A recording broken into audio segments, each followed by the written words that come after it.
मी स्पष्टपणानं सांगितलं की भारतीय जनता पार्टीना NDA सह सर्व मित्रपक्षासोबत निवडणुकीची व्यूहरचना केलेली आहे।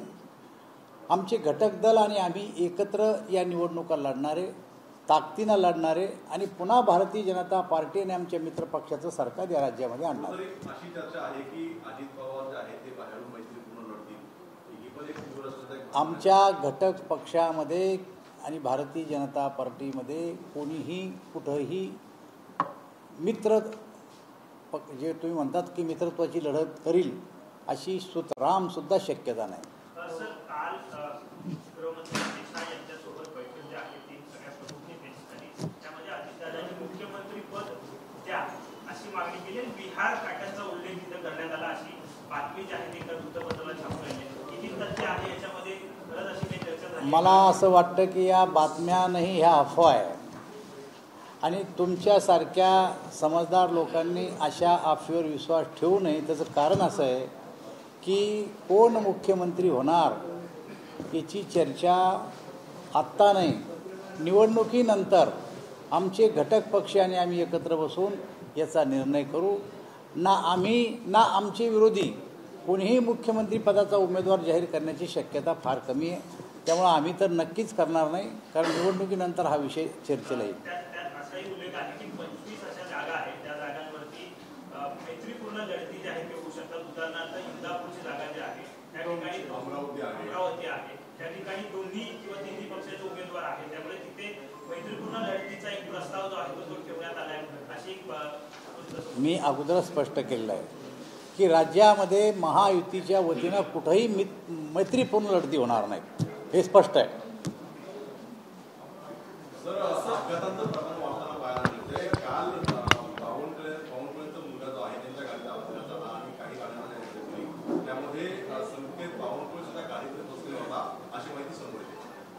हे बघा, ज्या गाडीचा ॲक्सिडेंट झाला ती संकेतच्या नावावर आहे, संकेत त्यामध्ये होता, ॲक्सिडेंट झाला। पण ॲक्सिडेंट जर झाला तर ॲक्सिडेंट झाल्याच्या नियमाप्रमाणे कायदा आपलं काम करीन आणि जो कोणी गुन्हेगार असेल त्या गुन्हेगाराला त्याची शिक्षा भोगावं लागेल। मला असं वाटतं सकाळीच बावनकुळे साहेबांनी सुद्धा याचं स्पष्टीकरण दिलेलं आहे की कायदा कायद्याचं काम करीन आणि ज्यांनी कोणी गुन्हा केला असेल त्याच्यावर तो नोंदवला जाईल। सर, खरं तर अमित शहा यांच्यासोबत बैठक झाल्यानंतर अशी माहिती समोर येते की जागा वाटपाचे एकंदरीत आराखडा तयार झालेला आहे, पण 15 ते 16 जागांच्या वादग्रस्त ठरतात आणि त्याची पुन्हा एकदा सर्वेक्षण करण्याची जबाबदारी तुमच्यावर ठेवण्यात आलेल्याची माहिती जी समोर येते। काय नेमके समजून आमच्या जागा वाटपाचा जो फॉर्म्युला आहे तो आम्ही तिन्ही पक्ष एकत्र बसून ठरवू। जागा वाटपामध्ये आमच्या तिन्ही पक्षात कुठलाही वादविवाद नाही आणि कुठल्याही अशा जागांनी की ज्या 16 जागा धोक्याच्या आहेत त्याचा पुन्हा सर्वे करणारे असं नाही आहे। आमच्या संपूर्ण जागा सेफ आहे आणि फक्त निवडून येण्याचा निकष हे आमचं सूत्र लावून आमचे सर्व नेते एकत्र बसून हा जागा वाटपाचा प्रश्न सोडतील। जयंत पाटील असे म्हटले की अजितदादांना काटविरुद्ध जे आहे ते स्वतंत्र लढायला मागे सांगतील आणि त्यानंतर त्यांना सोबत घेतील अशी काहीतरी व्यूहरचना जी आहे सुरू आहे असं जयंत पाटील म्हणतात। असं आहे, जयंत पाटील रोज एक नवीन काढतात आणि तुमच्या पुढं मांडतात आणि त्याचं उत्तर तुम्ही आम्हाला द्यायला लावता। मला असं वाटतं की आमच्या घटक दलामध्ये असं कुठंही काही नाही आहे। आमची जी काही चर्चा होती ती आमच्या तिघात होती, त्यामुळे जयंत पाटलाला आमची चर्चा कुठली माहीत नसताना अशा प्रकारचं वक्तव्य त्यांचं। सरकारमधले मंत्री धर्म बाबा रामची मुलगी स्वतः तुतारी हाती घेते, तर तुतारीमध्ये मोठ्या प्रमाणात गुंतवणूक सुरू झाल्याचं म्हटलं जातं। ही अफवा आहे, असं कुठेही झालेलं नाही। वर्तमानपत्रातल्या बातम्या आहेत परंतु सत्य नाही आहे। मी तुम्हाला आत्ता सांगतो आज की या गोष्टीमध्ये कुठलंही तथ्य नाही। मुस्लिम यांनी समर्जित राजेंवर समर्जित राजेंवरती नाव न घेता टीका केली आहे। ते म्हणतायत काहींनी फडणवीसांचा गैरफायदा घेतला। नाही, तो आता काहींनी म्हणलं आहे, मुश्रीफांचं नाव नाही घेतलं, त्यामुळं मुस्लिमाकडे रोख नेणं हे चुकीचं आहे।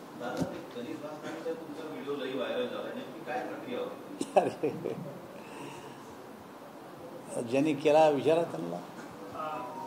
सर मनोज जरांगे पाटील असे म्हटले की आरक्षण मिळालं नाही तर वेळेपर्यंत हा लढा जो आहे तो सुरू राहणार आहे, की मिळालं नाही तर फडणवीसांना लुळवेल अशा भाषेत त्यांनी ते नाही. आता कसं आहे की एकमेकाच्या निवडणुकीचा काळ आहे, एकमेकाच्या विरुद्ध वक्तव्य करतात. ते केवळ जरांगे पाटीलच नाही तर आम्हीसुद्धा आमच्या विरोधकावर करतो, विरोधकसुद्धा आमच्यावर करतात. त्यामुळं अशा प्रकारचे वक्तव्य निवडणुकीमध्ये होत असतात. संजय राऊत असे म्हणताय ज्या पद्धतीनं नागपूरमध्ये ही घटना अपघाताची घडली आणि त्या जो आहे तो फडणवीसांच्या नाश करतो असं त्यांनी म्हटलेलं आहे. त्यांच्या शब्दप्रयोग याच्यापेक्षा वेगळा होऊच शकत नाही. रोज सकाळी उठले की त्यांना जर काही असं प्रकारचं बोलायला जर नसेल तर ते ब्रेकफास्टच करू शकत नाही. कायदा नाचतो वगैरे ही काही महाराष्ट्राची भाषा नाही आहे. आणि त्यामुळं त्यांनी जरा सावध भाषा वापरली पाहिजे असा आमचा सल्ला आहे त्यांना. प्रकाश आंबेडकर आता आदिवासी आणि इतर ओबीसी समाजाची गट बांधणी मोठं बांधणी करून नवीन एक आघाडी तयार करण्याचा प्रयत्न आहे. तिसरी आघाडी विधानसभेची तिसरी आघाडी कसं आमची तयारी करतोय. संपूर्ण कार्यकर्ते आमचे निवडणुकीच्या कामाला लागलेले आहेत. त्यामुळं राज्यामध्ये तिसरी आघाडी चौथी आघाडी ज्या ज्या काही आघाड्या तयार होतील त्यांना तोंड देण्यासाठी आमचा पक्ष समर्थ आहे, सक्षम आहे. आणि त्यामुळं आम्ही आमच्या कामावर लक्ष केंद्रित केलेलं आहे. तुम्हाला लोकसभा निवडणुकीमध्ये फटका बसला एकंदरीत जागेच्या अनुसार जरांगे या आगामी विधानसभा निवडणुकीच्या दृष्टिकोनातून किती आव्हानात्मक वाटतं तुम्हाला? नाही, मला असं वाटतं की आमच्यापुढं आव्हान वगैरे काही नाही आहे, परंतु प्रत्येक गोष्ट आम्ही हलक्यात घेत नाही. त्यामुळे निवडणूक जिंकण्याच्या दृष्टीनं आमचे कार्यकर्ते सक्षम आहेत.